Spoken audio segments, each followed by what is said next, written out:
Okay, here we go. JDS Sport Talks video.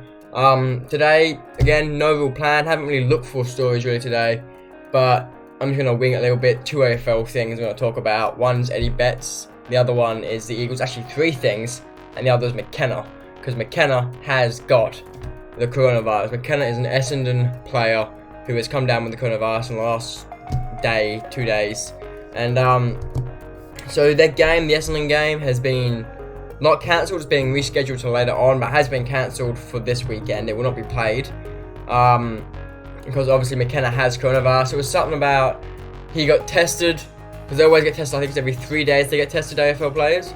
He got tested, was a negative, then he got tested again where there was an inconsistency or something, so they retested and he got a positive test the second time, and then I think there was something else to do, which another positive to confirm it for sure. And I think he's got tested again yesterday afternoon. And I assume they're just following the normal procedures. The season will not be stopped, McLaughlin said last night on the broadcast of the Eagles Brisbane game. And yeah, so that's, I mean, it's pretty worrying because it could very easily spell the end of the season that we just restarted. And that would be a bit annoying, but I can't see that. Really, in my opinion, games and teams should no longer be in Victoria until they have proven that they can have 0 cases for more than 2 weeks, because they've been getting 20-something cases a day, and this is community cases, not someone coming in like WA has had in the past. This is community cases.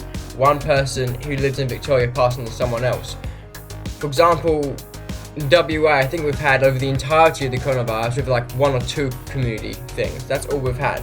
And they're getting 20-something a day, and they think that they can host an AFL game. They're nuts. They think they're trying to... What it is, honestly, is their pride. Like, they... Sorry, something in front of me. They think they're some, like, hot shit. They think they're the king of the world. They're amazing. When realistically, they're quite the opposite. They do nothing economically for the country, for one. But they're trying to, the reason they're doing what they're doing is because they want to be seen as like the kings, the most powerful people in the country. And they can't stand that they're the ones that are doing the worst with coronavirus. They're trying to keep up with WA, Northern Territory and South Australian restrictions, because we've had 0 cases for a long time, us three. So we've lowered our restrictions to basically nothing. We can basically go out and do whatever the hell we want now. I think there's still stuff to do with social distancing a little bit, and there's still limited numbers in restaurants for a couple of more weeks, I think. But it's practically normal now. Only thing we haven't changed is our borders are still shut because we don't trust them coming over here, which is fair enough, and they're getting shitty at us for it. But we ain't gonna let you people in if you're just gonna like make coronavirus rampant here. We're not gonna take that chance. Why would we? And just because you're dumb enough to lower your borders when you shouldn't have, just because you want to be the leading state in the country on the coronavirus, being the the lowest restriction. You get what I'm trying to say? I don't know how to explain it really. They want to act like they're doing the best with coronavirus. They can have their restrictions as low as ours, but they've tried to do that when they clearly weren't ready, and it's gone to 20-something cases a day when they shouldn't have done. They should have just left it as they were and let it naturally lower down to what we're like. Because we've had, I think, something like 200-something cases in WA in total, but as I said, 2 of them haven't been people coming in. And everyone, they know where they've got it from. There's not been one person in our state where they've not known where they got it from. Melbourne, it's just rampant almost. And they're trying to keep up to the same level as us restriction-wise. It's just ridiculous, and it has actually, if you want to look at it this way, it's jeopardised the AFL, whether it will happen or not, because now one of the players has got it, which could spread to another player, which could spread through clubs because that player's played in the last week, which could spread through the whole league, meaning the league would have to be stopped. Which they're saying, McLaughlin said it's not going to be stopped, but it could have very easily stopped the league. So yeah, I assume now we'll just follow the normal procedure with McKenna, and he'll be alright. It's asymptomatic, so he's not going to be in trouble personally with his health because he's not had any symptoms, but he has tested positive. So interesting to see how that will outfold? No. What's the term? Whatever that term is. Yeah, the game will be pushed back to later in the season, and they'll probably play it midweek or something. That's their planning of doing things, I think. When games get cancelled for whatever reason, they will be rescheduled for a midweek game, so you have to play 2 in a week, which I guess is a burden on your team for not following the rules properly. because I can't see how, with the rules the AFL have set, how a player could possibly have got the coronavirus. But unless he's broken them and done what the community is allowed to do, because the community has lower restrictions than the AFL players, because they're being extra careful with AFL players. I think there was a bit over the top prior, but one of them's McKenna's clearly broken it, or somehow someone has got. I don't know how he's got it if it's not broken the rules, but he's got it, and nothing we can do about it apart from just contain it and move on. With games yesterday, there was Carlton, Geelong. There was Eagles, Brisbane, and what was the other one? I'm not picking that up. The other one was, I don't know what the other game was, but I'll talk about my team, Eagles. We played better than we did against Gold Coast, but we just didn't play well. Actually, a game just started between Suns Adelaide. It'll probably be halfway through by the time this goes up, but if you want to go watch that and you're Australian and you're able to watch it, then go ahead. So yeah, games that were on yesterday. I'm on the AFL app here. Games that were on yesterday is, the other one was Collingwood Saints, which was an absolute thumping for Collingwood. They killed Saints 81-37. And North Melbourne Sydney, that was the day before, wasn't it? Well, that was yesterday, because that was whilst I was making the video. That was ended up being 71-60. So North Melbourne came back in that. They were being absolutely thrashed, but they came back pretty well. The Carlton Geelong game, Eddie Betts came out after being racially attacked again, and he just played like a superstar in the first quarter. I don't know what it was after the first quarter, but in the first quarter he apparently played like an absolute superstar, which, you shouldn't anyway, but why would you racially attack him when you know from previous history, because if you're trying to do it to psych him out or something for his game, then you know it's going to work, because every time something like this has happened with him, he's always scored 3 or 4 early in the next game he plays. I don't get why someone would do it, because every time someone does something like that to him, because every time someone racially attacks him or something, he apparently puts it up on, he reposts it on his page to expose them. And again, I don't know why you do it, because every time I know of that it's happened, he has played very well the next game. Almost like it fires him up to play well, which good on him.